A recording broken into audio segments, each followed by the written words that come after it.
On what would have been Dale Earnhardt's 70th birthday, Dale Earnhardt Jr. invokes the memory of the black number 3 car to throw his support behind NASCAR shifting the door numbers back next season.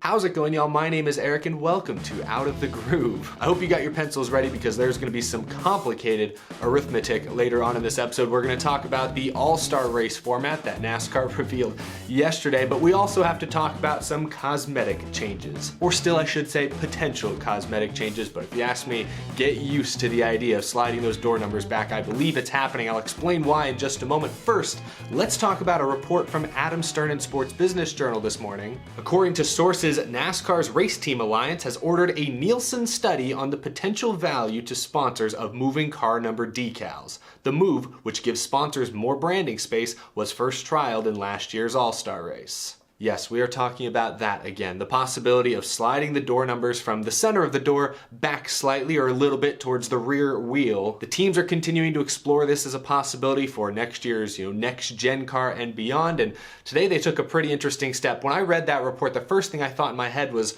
why on earth are the race teams, because that's what the Race Team Alliance is, that's basically a union of all the major NASCAR race teams. Like, why on earth are the race teams spending real money on a study like this? Like what is Nielsen possibly going to tell them that they can't just make up for themselves? Like, teams today come up with their own number value for what they believe, a sticker on the hood is worth. For some teams, more competitive teams with popular drivers, that may be worth more than it is for others. So what is Nielsen going to tell them that the teams can't decide for themselves? I don't understand. With all this talk about saving money, feels like a complete waste of money paying for this kind of report. I guess all the teams are sharing the cost, so maybe per team it's not that expensive, but this seems like a waste of money. Like, goodness, just ask your current sponsors what they think a little extra space on the door is worth. Like Joe Gibbs, go to M&M's, say, M&M's, would you be willing to give us an extra $20,000 a race for this space here on the door? And hear what they say. They'll either say yes or they'll say no. What are you talking about? So I don't really think the information Nielsen will be giving them in this case is really that valuable, but what do I know? I guess I don't really know anything. Anyway, I've done a few videos on this because this story keeps coming up. It keeps recycling its way through the NASCAR media world, but again, my thoughts, I don't hate the idea of sliding the door numbers back, especially if the decision is made months in advance. The very talented designers in NASCAR will have plenty of time to come up with a format, a style that really suits this new look, this new design. So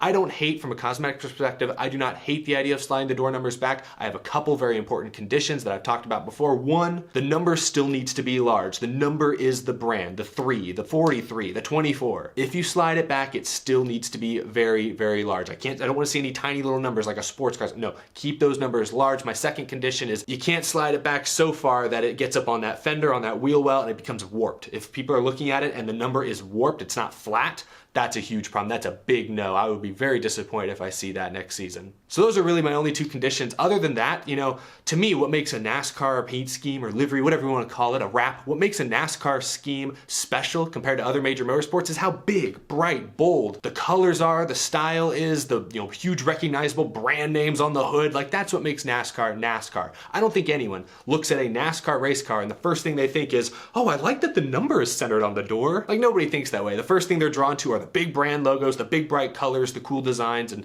a NASCAR car has so much surface area to work with that you can do some pretty cool things. Presumably, even if they slide the door numbers back, all that stuff, the big bright colors, the big bright brand names, all that stuff is still going to be very much the focus. So I'm not opposed to sliding the numbers back. I just have those two, I think, pretty simple conditions that hopefully will be met. But I've given you guys my opinion on that before. You guys have shared your opinions as well. I do feel like every time I do a video on this topic, I see a few more comments from people that seem to be coming around on the idea. So sounds like some people are getting used to this as a real possibility. And I'm here to report today that, the rest of y'all who haven't come around on it yet, you better start warming up to the idea, because I think it's happening. I think if it wasn't already a done deal, it is now. Dale Earnhardt Jr. today replied to that Sports Business Journal tweet with something many may consider sacrilegious. He replied, "Gotta admit, this is pretty cool," and he put a photo of Dale Earnhardt's number 3 Goodwrench Chevy with the numbers slid back. A clear Photoshop job, a pretty well done Photoshop, but oh my,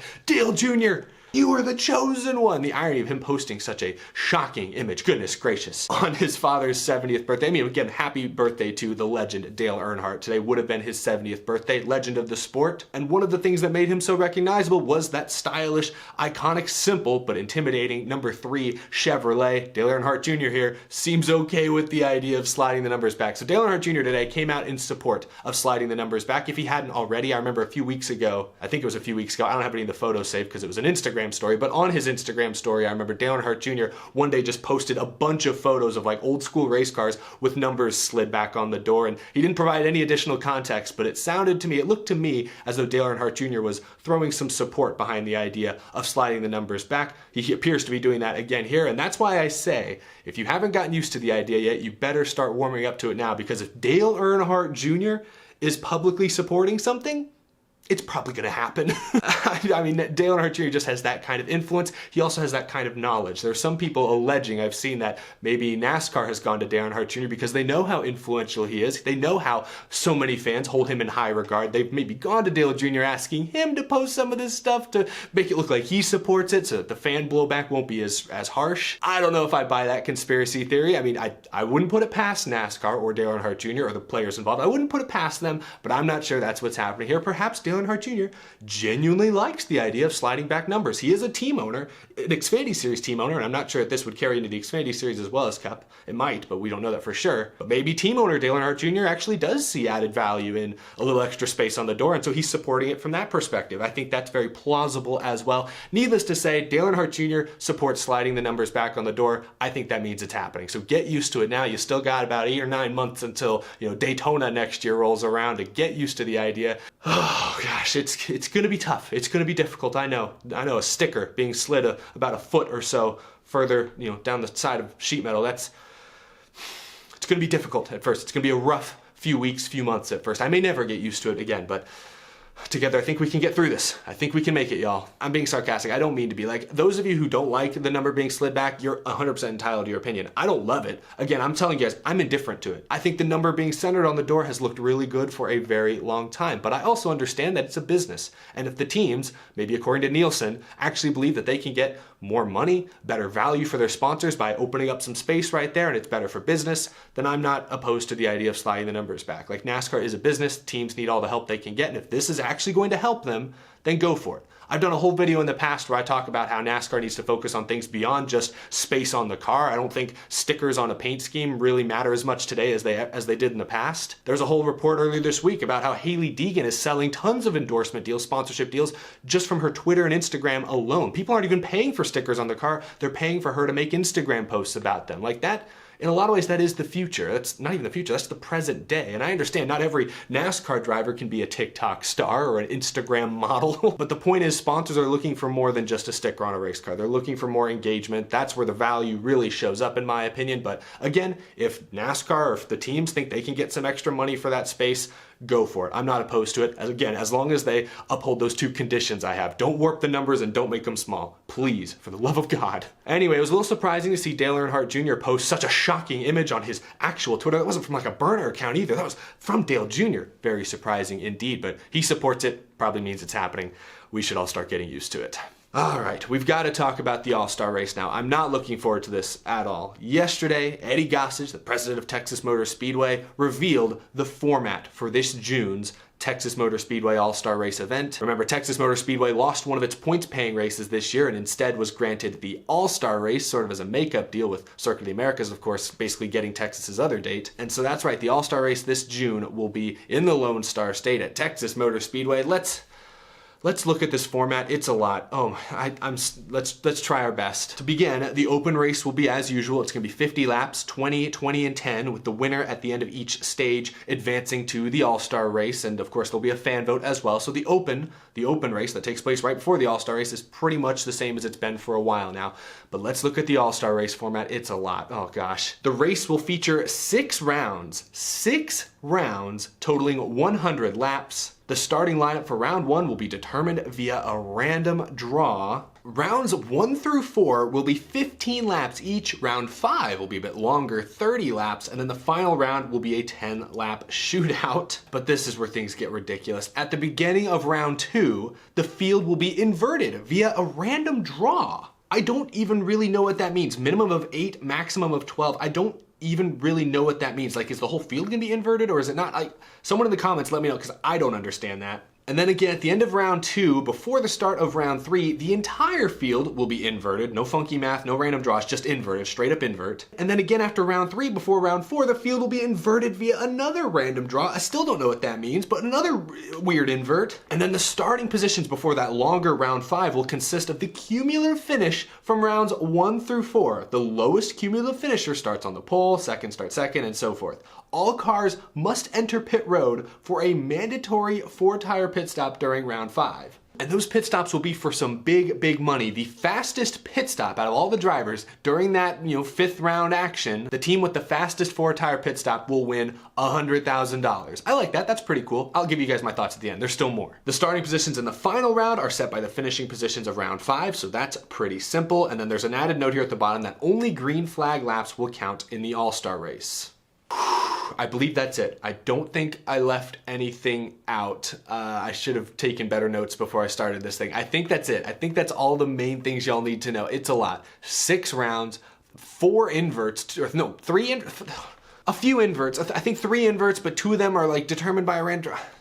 I don't get it. There's random draws, there's inverts, there's a pit stop challenge in the middle of this thing. Oh, that's right, I forgot the other big format change. It's not actually anything to do with the format, it's the rules package. So for this race, they're gonna run the high downforce package as they would typically run at Texas Motor Speedway, 1.5 miles, but they're actually gonna shrink the tapered spacer even more, reducing the horsepower further. So rather than 550, they're gonna turn around 510 horsepower, which gets it a little bit closer to that dreaded All-Star package from 2018 they ran at Charlotte. So they're basically going to be running full throttle around Texas. It's smooth, it's still a new surface, it's not super banked in turns 1, 2. They're going to be flat out. It's going to be drafting, it's going to be like a baby plate race. Oh my goodness, as if the crazy format wasn't enough, now there's a new rules package thrown at it as well. This thing, it's a lot. It is a lot. You guys are probably confused. I'm confused. I'm having a hard time remembering everything I just read. Credit to Eddie Gossage. He did promise that this year's All-Star race at Texas was going to be different. It was going to be something. Drivers are going to have to overcome new challenges to win the $1 million,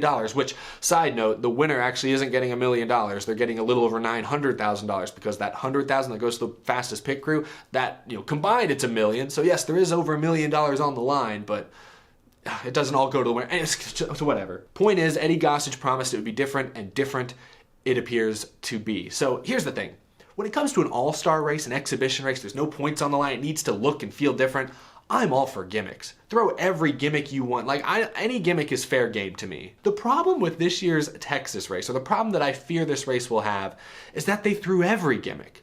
Every conceivable gimmick anyone could even think of, they threw at this race. They've thrown at the Texas All-Star race. And that just, when you throw the entire kitchen sink at something, it's gonna be easy to get lost. I have a feeling even the hardcorest fans will get lost at some point or another during this FS1 broadcast. And I can't say I blame them. This is the kind of race where I feel like if you go into it really trying to focus on all the details, you're trying to pay attention to the best cumulative finish, you're trying to pay attention to the inverts and how that's gonna work in the random draws. If you go into this race really trying to focus on those things, you're gonna have a bad time. You're gonna get a headache, you're not gonna have fun watching. If fans are able to just turn their brain off and enjoy the racing for what it is, because you're gonna see inverts, you're gonna see the faster cars move to the back and have to work their way back through. Like if you just sit back and enjoy the racing after each restart, because it's just gonna be a bunch of restarts, this has the potential to be the most entertaining race at Texas Motor Speedway in years. Artificial as all hell, but it's gonna be entertaining if, again, you just turn your brain off. But these are a lot of ifs. These are a lot of big ifs. I'll remind fans that are upset about Texas getting the All-Star race that at least this means we only have to sit through one 500-mile Texas race this season, as opposed to the traditional 2, which have become tedious in recent years. So there's a silver lining there, even if you're not a fan of this all-star race format. I don't really know what to think. I think it's too much, personally. I think the race might actually be more fun than we are all expecting. Like last year, when it was announced the all-star race last year would be at Bristol.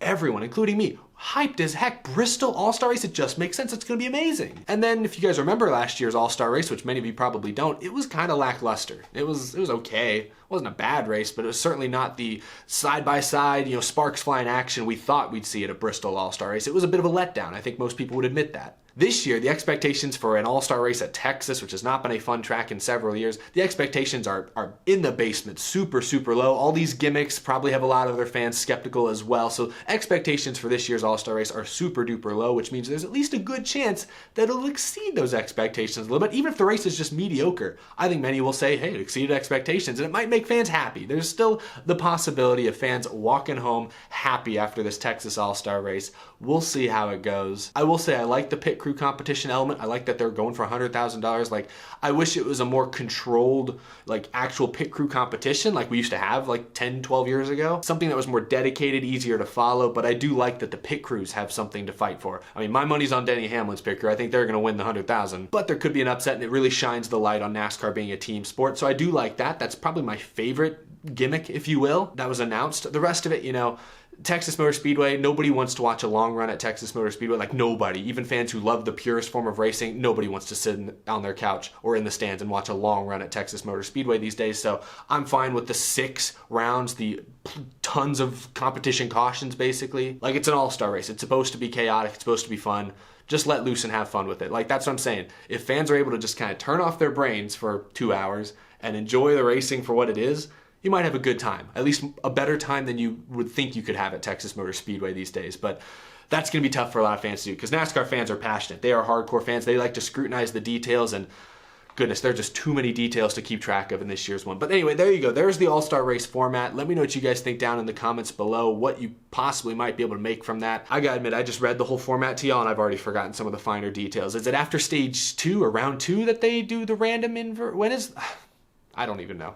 We'll see. It's all gonna be new to me when it happens. Anyway, let me know what you guys think down below about everything we talked about in this episode. That's all I've got. Thanks for watching. Be sure to subscribe if you're new to the channel. We talk NASCAR news, predictions, race reviews every single day. As always, a huge thank you to my amazing Patreon supporters as well. I couldn't do this show without your continued tremendous support. I've got a fun video planned for tomorrow that I hope you guys are excited for. I know I'm excited to share it with you all. That's all I've got. Thank you for watching. I will see you in the next one.